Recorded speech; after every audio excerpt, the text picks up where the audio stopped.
इनकी सीट पे आग लगी होगी, आप चेक करा लीजिएगा। लेकिन आज मुद्दा यह है, आपने सुना तेजस्वी यादव ने क्या कहा। कांग्रेस कहां खड़ी है? सीएम तेजस्वी यादव ने ले लिया, डिप्टी सीएम मुकेश सहनी ने ले लिया, तो कांग्रेस को क्या मिलेगा? चुनाव जीत गए तो उसके बाद अरे कांग्रेस को सिर्फ ये करना है कि सबसे पहले हटाना है इसको मुक्त। बिहार विधानसभा चुनाव 2025 से पहले बीजेपी ने एक ऐसा कदम उठाया है जिसकी चर्चा अब सिर्फ बिहार में नहीं पूरे देश में हो सकती है। दरभंगा जिले के अलीनगर सीट से पार्टी लोकप्रिय लोक गायिका मैथिली ठाकुर को उम्मीदवार बना सकती है। यह बड़ी जानकारी आई है न्यूज 18 इंडिया पर प्रसारित होने वाले कार्यक्रम आर पार से, जिसके एंकर अमित देवगन ने डिबेट के दरमियान ब्रेकिंग न्यूज के रूप में इसे बताया। डिबेट में चर्चा हो रही थी इंडिया गठबंधन का और एनडीए का, दोनों का उम्मीदवार सीएम का फेस कौन होगा, इस पे चर्चा हो रही थी। दोनों में एक तरफ नोकझोंक हो रही थी। उसी वक्त यह समाचार आया और इस समाचार के आने के बाद क्या प्रतिक्रिया हुई, चलिए देखते हैं इस डिबेट वीडियो में। अमीश भाई मैं एक बात बड़ी जिम्मेदारी से कहूंगा, आज चर्चा गौरव भाटिया पे नहीं थी, लेकिन गौरव भाटिया इतना बड़ा विषय इन लोगों के लिए क्योंकि जलते हैं, इनकी सीट पे आग लगी होगी, आप चेक करा लीजिएगा।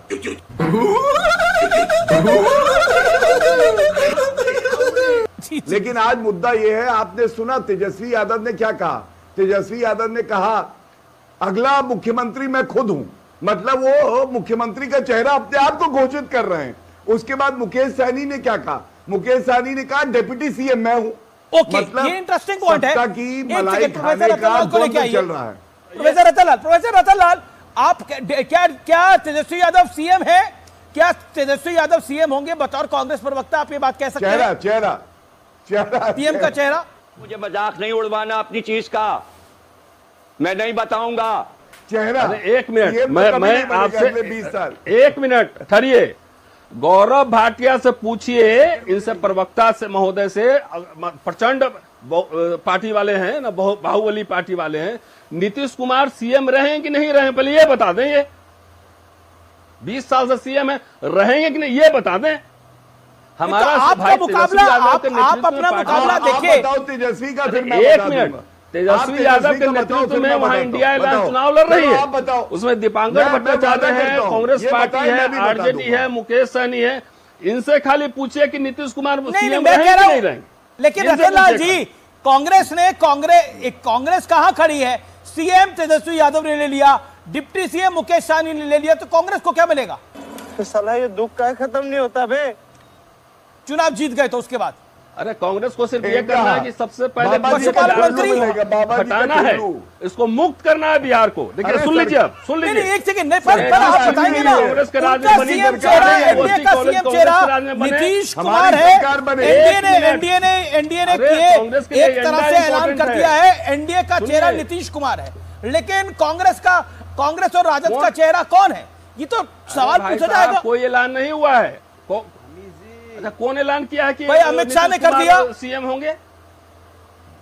अरे कुछ नहीं, उसको हटाने वाले क्या 9 एमपी जो है इनके जेडीयू के, ये बीजेपी के संपर्क में है। मैं आपको कह रहा हूं ये पार्टी तोड़ने वाले हैं चुनाव के बाद। बहुत बड़ी खबर, बहुत बड़ी खबर, मैथिली ठाकुर को लड़ा सकती है चुनाव एनडीए। बड़ी खबर, जानी मानी लोक गायिका है, बिहार विधानसभा में मैथिली ठाकुर चुनाव लड़ सकती है। बहुत बड़ी डेवलपमेंट है। दरभंगा की अलीनगर सीट से चुनाव लड़ सकती है एनडीए ने। मैं आपको विनोद तावड़े के साथ मुलाकात हुई है, बीजेपी से लड़ सकती है मैथिली ठाकुर। जानी मानी लोक गायिका है मैथिली ठाकुर, बीजेपी उनको चुनाव लड़ा सकती है।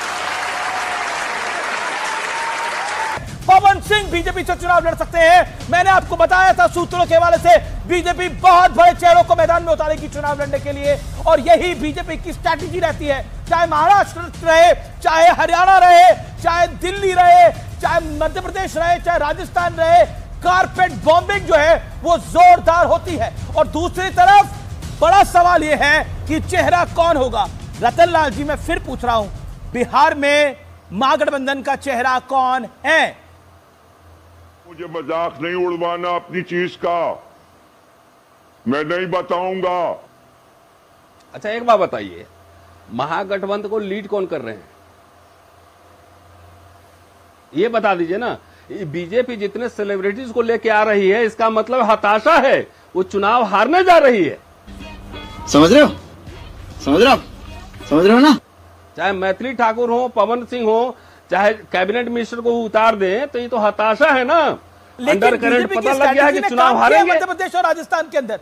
ये आपको लग सकता है हताशा है, लेकिन ये हताशा बिहार में काम नहीं करेगा। बिहार देखिए, इलेक्शन कमेशन का ये नहीं बता पा रहे कि आपका चेहरा कौन होगा। बिहार के पुण्य भूमि, आपके यहाँ एक पार्टी का सीएम हमारा होगा, दूसरी पार्टी का डिप्टी सीएम हमारा होगा। अमित साहब, एक मिनट, आप इलेक्शन में मेरे साथ चलिएगा, गांव घुमाता हूं, अपने गांव भी ले चलूंगा। बिहार है और इनकी हताशा जो दिख रही है, बिहार इनके लिए नाक का सवाल है। कभी भी सरकार नहीं बना पाए बिहार में। ओके। कंधा पे लेकर खाली घूमते रहते हैं। ये हनुमान जवाब कभी सुग्रीव ढूंढते हैं, हनुमान ढूंढते हैं, इनका यही काम है। अरे हमारा सीएम को होगा, हम डिसाइड करेंगे। अभी मजा आएगा ना भिड़ो। चुने हैं पहले इनका बेहद गलत और आपत्तिजनक है। मैथिली ठाकुर ने बचपन से अपनी मेहनत से अपने मुकाम को हासिल किया। वो तेजस्वी यादव और राहुल गांधी जैसे खैरात पे राजनीति नहीं कर रही है। बात तो सही है। और पिछले चुनाव में भी मैथिली ठाकुर ने उस सवाल का जवाब दिया था कि बिहार में काबा, एक काबा लड़की है ना, मैथिली ठाकुर ने जवाब दिया बिहार में एयरपोर्टक बा, महिला सशक्तिकरण बा, और मैथिली में उन्होंने जवाब दिया। मैथिली ठाकुर मिथिला की नहीं, पूरे बिहार की अभिमान है, स्वाभिमान है। आप उनके इतिहास को जानते नहीं रतन लाल जी, कि किस गरीबी से मैथिली ठाकुर ने मैं बिहार का दीक्षा ली, शिक्षा ली और अपना मुकाम अपने दम पर हासिल किया। आप जिस तेजस्वी यादव के चरण चुंबक है ना, पढ़ाता हूं, उनके चरण को धोके पीजिए। कई वकीलों को मैंने पढ़ाया है। मेहनत से अपना मुकाम पवन सिंह ने बनाया।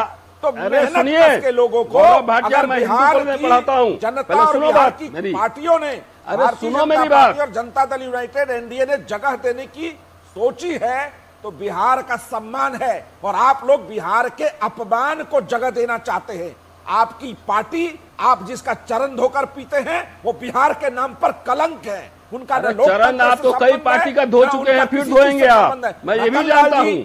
रतन लाल जी, आप जब बोल रहे थे मैं बोल नहीं रहा था, प्रोफेसर साहब, इस बात को समझ लीजिए। और बिहार को बदनाम करने की कोशिश मत कीजिए। अभी 13 अक्टूबर को नौकरी के बदले जमीन जो खाया है ना, उसका राहुल गांधी कोर्ट में फैसला आना है। उस दिन सचेत रहिएगा।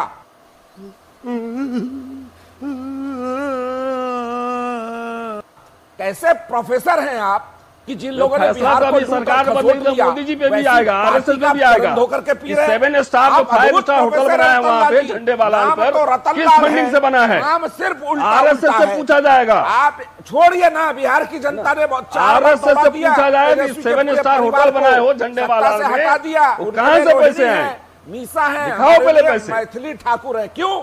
बिहार सब सरकार बदले, सब जड़ाएंगे नहीं, पूरी दुनिया में। लेकिन मैथिली ठाकुर, बिहार को लेकिन प्रोफेसर रतन लाल, अगर मैं कह रहा हूं Maithili Thakur as a individual, और पवन सिंह भी, इसमें कोई दो राय नहीं है कि इन दोनों, ये दोनों लोग बहुत मेहनत कश लोग हैं, बहुत नीचे से, बहुत गरीब परिवारों से यहाँ तक पहुंचे। तो क्या आपको लगता नहीं, आपकी वो मंशा तो नहीं होगी? अब वो किसी पार्टी में जाए वो अलग बात है। और पवन सिंह तो पहले से बीजेपी में, साल 2024 से बीजेपी के अंदर है। अच्छी बात है ना। पवन सिंह और मैथिली ठाकुर का शॉट चलाया जाए पीसीआर। बोलिए रतन लाल। अरे स्वागत है, डेमोक्रेसी में सबको चुनाव लड़ना चाहिए, लेकिन किस एजेंडे पे चुनाव लड़ा जाएगा ये इंपॉर्टेंट है ना। चुनाव लड़िए ना, किसने मना किया? सब आप भी लड़ सकते हैं, हम भी लड़ सकते हैं। 14.5 है। बिहार की हर नारी को सशक्त करने का मैं दिखाऊं अभियान पिछले 20 साल से नीतीश कुमार है कि ये लॉक्ड है? हाँ, जीडीपी एकदम कोई वैकेंसी नहीं बिहार में। सुन लीजिए, डेटा में दे रहा हूँ, नीति आयोग।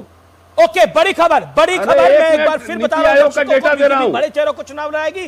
दूसरी बड़ी खबर, एनडीए का सीएम पद का उम्मीदवार नीतीश कुमार ही होंगे। ये अब बड़ी खबर आ रही है। नीतीश कुमार के चेहरे पर और नरेंद्र मोदी के चेहरे पर बीजेपी चुनाव में जाएगी, एनडीए चुनाव में जाएगी। मोदी का चेहरा और नीतीश कुमार का चेहरा ये अब लगभग फाइनलाइज्ड है। मैं गौरव भाटिया का रुख करूंगा, लेकिन उससे पहले अनुराग भदौरिया, सेलिब्रिटीज का चुनाव लड़ना सामान्य बात है, लड़ते हैं। आपने तो खुद जया बच्चन को टिकट दे रखी है राज्यसभा में कई बार, क्या बोलेंगे आप? आइए नवाब नादिन चंगेजी, आइए। तो इसके मतलब बिल्कुल हमीज ये मान लीजिए कि भारतीय जनता पार्टी इस बार बहुत घबरा गई है। उसे पता है कि इस बार वो जनता उनको हराने वाली है। जो सत्ता की डिग्री है जनता इस बार एनडीए से सत्ता की डिग्री छीन लेगी। सुन लीजिए, मुझे बोलने दीजिए। इस बार जनता एनडीए से सत्ता की डिग्री बिहार में छीन लेगी। जो नाम सत्य प्रकाश है वो झूठ की बात करने आते हैं, झूठ का यहां प्रकाश फैलाना चाहते हैं। वाह, कमाल है भाई। अरे इतना झूठ क्यों बोलते हो? पहले ये तय कर लो कि आप किस तरफ हो। सवाल यह है कि किसी भी नेता को ये बोल देना, हल्की बात कर देना, तो भारतीय जनता पार्टी में जो नेता बैठे उनका क्या करोगे? एक सत्यप्रकाश जी, आपसे मुझे एक मेरे जो हमारे जो यहाँ बैठे हुए रतन लाल जी, आपसे मुझे शिकायत है। हम दल बदलुओं को पार्टी में नहीं लेते हैं दोबारा। ऐसे व्यक्ति को दोबारा पार्टी में कभी जगह नहीं मिलेगी। मैं आपके टीवी चैनल पे बोल के जा रहा हूँ। इसलिए रतन लाल जी सुन लीजिए, जिसके लिए आप कह रहे थे ऐसे व्यक्ति की कोई जगह नहीं है यहाँ पे। जो दल बदलते हैं, जो आपने कहा सही कहा, जिस थाली में खाते उस थाली में छेद करते हैं, ऐसे लोगों की समाजवादी में जगह नहीं होती है। एक आध बार चल जाता है, चला ले गए, अब दोबारा जाएंगे कहाँ? तो यहाँ नहीं मिलेगा, यहाँ नहीं मिलेगा। लेकिन अभी आना कौन चाह रहा है? आप तो ऐसे कह रहे हैं कि पता नहीं आपके पास। ओके, तो अब साफ है कि बीजेपी की रणनीति अब जाति और राजनीतिक समीकरणों तक सीमित नहीं रही है, बल्कि अब पार्टी संस्कृति, भावना और लोक गौरव को भी अपने साथ जोड़ रही है। और मैथिली ठाकुर का नाम अगर फाइनल होता है तो यह सिर्फ एक चुनावी फैसला नहीं होगा, बल्कि मिथिला की परंपरा और भारत की संस्कृति का जीत होगा। हम अगर देखते हैं, बीजेपी अनेक लोगों को जो देश का मान सम्मान बढ़ाने के लिए अपना कार्य करते हैं, काफी नीचे से गरीबी से अपनी मेहनत के बल पर आगे बढ़ती है, उनको ये प्रोत्साहित करती है। और वहीं दूसरी ओर आरजेडी और कांग्रेस को जब हम देखते हैं, ये लोग सिर्फ अपने परिवार तक में ही सीमित रह जाते हैं। परिवार तक सीमित रहने का मतलब कि बीजेपी के भी लोग भी अपने बच्चों को आगे बढ़ाते हैं, लेकिन दोनों में बेसिक फर्क ये होता है कि कांग्रेस, आरजेडी, समाजवादी पार्टी, ये सारी पार्टियां जो है, ये केंद्र में इनका परिवार ही रहता है, और केंद्र के बाद भी जितने नजदीक में होते हैं अपने रिश्तेदारों को जोड़ते हैं, और उसके बाद फिर जो प्रभावी लोग होते हैं उनको जोड़ते हैं। लेकिन बीजेपी में ऐसा नहीं है। बीजेपी में कोई भी आगे बढ़ सकता है, अपने परिवार को तो बढ़ाते ही है, साथ ही बहुत लोगों को चांस मिलता है। और इसमें एक बात कहा जा सकता है कि बीजेपी भी अपने परिवार को जोड़ती है, लेकिन किस परिवार को? ये संघ परिवार से ज्यादातर जोड़ते हैं, और संघ परिवार कोई एक या दो व्यक्ति का परिवार नहीं है, ये करोड़ों लोगों का परिवार है। लेकिन अब देखना होगा कि मैथिली ठाकुर के नाम की आधिकारिक घोषणा कब तक होती है। दोस्तों, यह खबर सिर्फ राजनीति की नहीं है, संस्कृति और सम्मान की भी है। अगर मिथिला की बेटी विधानसभा पहुंचती है तो यह बिहार की असली विरासत और भारत की संस्कृति की जीत होगी। अब सवाल आपसे है, क्या मैथिली ठाकुर का राजनीति में आना बीजेपी के लिए मास्टर स्ट्रोक होगा? अपनी राय कमेंट बॉक्स में जरूर लिखिए।